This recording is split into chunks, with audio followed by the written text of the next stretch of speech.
Mesdames et messieurs, bonjour.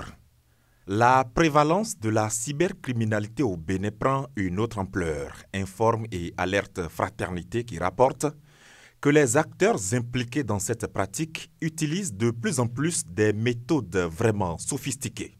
Pour illustrer son affirmation, mon confrère donne la parole à des victimes, à savoir Catherine, 23 ans, étudiante à la Faculté des sciences économiques et de gestion, option économie, à l'université d'Abomey-Calavi, et Mathias, chômeur et débrouillard. Dans les colonnes du journal, la jeune dame raconte qu'elle pensait avoir décroché un entretien pour un stage dans une entreprise internationale lorsque le vendredi 26 octobre dernier, elle reçut un appel téléphonique dans la matinée où une personne d'une voix calme et assurée se présentait à elle comme recruteur d'entreprise.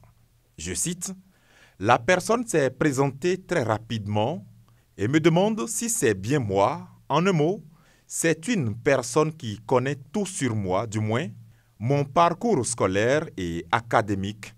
J'étais ahuri. » Fin de citation. A-t-elle confié à mon confrère dans les colonnes du journal. En manque d'opportunités professionnelles, Catherine, séduite par la proposition de son interlocuteur apparemment rassurant, s'est montrée obéissante aux instructions de ce prétendu recruteur, dont elle se rendra compte plus tard que c'était un arnaqueur, dans la mesure où les informations qu'elle avait fournies avaient été utilisées pour accéder à ses comptes. Je cite, « En quelques minutes, des transactions plus ou moins autorisées, sinon forcées, avaient vidé mon solde. J'avais environ 6 700 francs dans mon compte en ce moment. Étant rassuré, j'avais validé, fin de citation, a-t-elle avoué au quotidien de Ménotin. Le matinal, pour sa part, nous conduit dans le monde politique avec le cadre de concertation de l'opposition qui a été créé en fin de semaine dernière au Bénin. Le journal écrit qu'à peine créé, ce cadre de concertation est à l'épreuve des critiques. La preuve, continue-t-il, le parti Fouaskori pour un Bénin émergent FCBE a été écarté de cette initiative et a donc rompu le silence, tandis que le sociologue et acteur politique Gilles Gouilly, interrogé par le journal, a déclaré que, je cite, « Ce creuset ne va rien changer », fin de citation.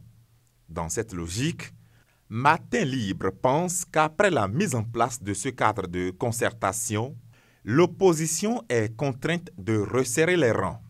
Absente à cette table, martèle mon confrère, le parti Fouaskori pour un Bénin émergent, jusque-là deuxième poids politique de l'opposition, doit se sentir concerné par cette idée. Et pour y arriver, conclut le journal, il faut des ouvertures et des concessions de part et d'autre. Fin de cette revue de presse. À demain.